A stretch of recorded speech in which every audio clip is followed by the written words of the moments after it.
Hello guys, and welcome to your fourth Blitz3D tutorial, in which we're going to be going over how to add movement to our object, or in this case the sphere. Now as you can see, I've changed relatively nothing. Well, I've actually completely nothing from the last tutorial, and let's actually concentrate on this while loop right here. I'm just going to quickly go over again what this does. I think I've kind of briefly went over in the first tutorial, but while not key down 1 just pretty much means while the 1 key isn't pressed, and 1 is the scan code key for the escape key in Blitz3D. So while that key is not pressed, it just wants to run all the code in between the while and the when. And the when marks the end of the while loop. Once it reaches the when, it just simply moves to the start and it starts looping again. Right here is the render world command. So what that basically means is that we want to apply all the changes to our game world right here. And the render world will simply draw all of that onto the back buffer, and the flip key will flip the back buffer to the front buffer where it can be seen on our screen. It hits the when, keeps running again, and once we actually press the escape key, or actually the X key, it's simply going to terminate that loop, move on to the end command where it ends the program. Okay, so let's actually get started. How do we move our object? Well, first I need to familiarize you guys with the if statement syntax, and how we simply create an if statement is by putting the if keyword. If the condition is true, if that condition is true, then we want to do something given by some kind of a command right here. So that's simple enough of some syntax.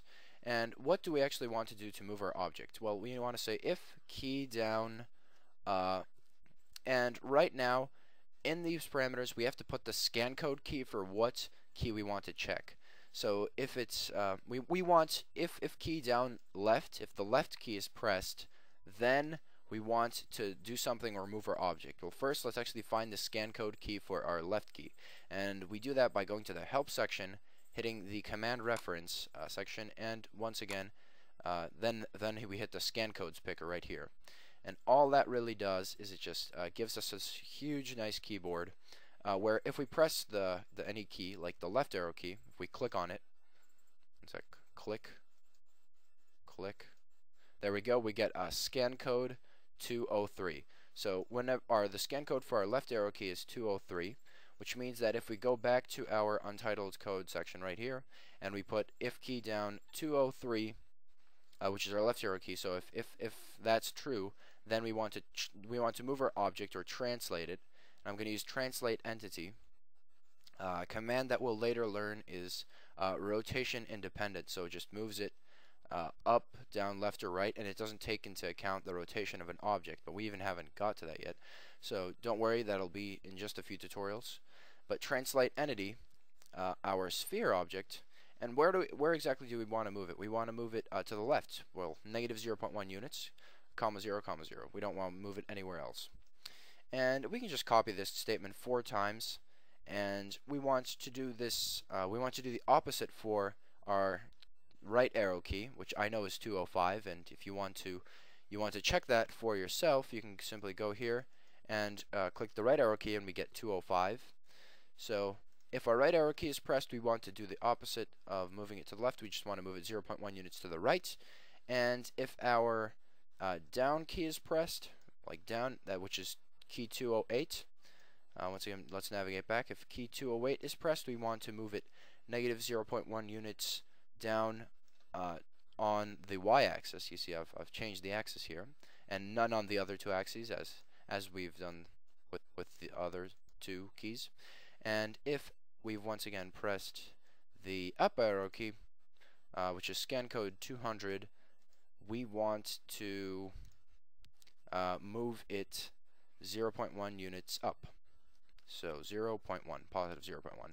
And I believe that would be it. So yeah.